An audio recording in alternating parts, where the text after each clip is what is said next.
Več kot 400 udeležencev je na nacionalni konferenci Industrija prihodnosti, ki so jo na Brdu pri Kranju organizirali Gospodarska zbornica Slovenije, Ministrstvo za gospodarski razvoj in tehnologijo ter Spirit Slovenija, razpravljalo o prihodnjih izzivih industrije na področju inovativnosti, kompetenc, digitalizacije, industrije 4.0, okoljskih sprememb, globalizacije in novih poslovnih modelov. Družba, ki ne ustvarja, seveda ne more biti uspešna, ustvarja pa industrija in vsi proizvajalci, ki se zavedajo pomena novih tehnologij, novih znanj in novih miselnih procesov. Na letošnjem 8. vrhu malega gospodarstva so bila za več kot 300 udeležencev organizirana mreženja malih z velikimi podjetji, potekala so tudi različna strokovna svetovanja. Na vsebinskih panelih so udeleženci izvedeli, kako kot malo podjetje priti do finančnih virov za delovanje, pa tudi kako uspešno prodajati. 7 podjetij oziroma podjetnikov je v okviru dogodka prejelo nagrado Excellent SME. In ena posebna vrednost, ki jo lahko naredimo, ko uporabimo vse vzvode, ki Gospodarska zbornica ima, je v tem, da gradimo mostove med velikimi in med majhnimi podjetji. Na tradicionalnem okoljskem dnevu gospodarstva, ki ga v počastitev Svetovnega dneva varstva okolja organizira Služba za varstvo okolja GZS, so tokrat razpravljali o razširjeni odgovornosti proizvajalcev in izzivih implementacije novih zahtev o zmanjšanju vpliva nekaterih plastičnih proizvodov na okolje. Te določbe pravzaprav določajo oziroma prenašamo spremenjeno direktivo, krovno direktivo o odpadkih, kjer je Evropa določila minimalne pogoje za izvajanje razširjene odgovornosti proizvajalca.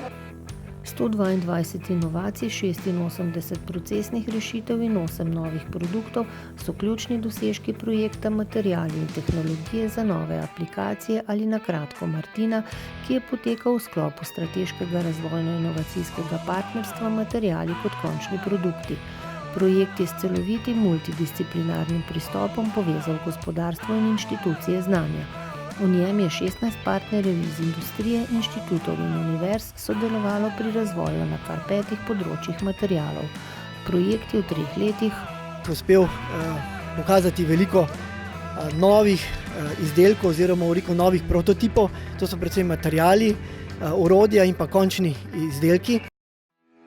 Letošnji že 19. vrh kmetijskih in živilskih podjetij je potekal pod naslovom Slovenija zelena miza Evrope.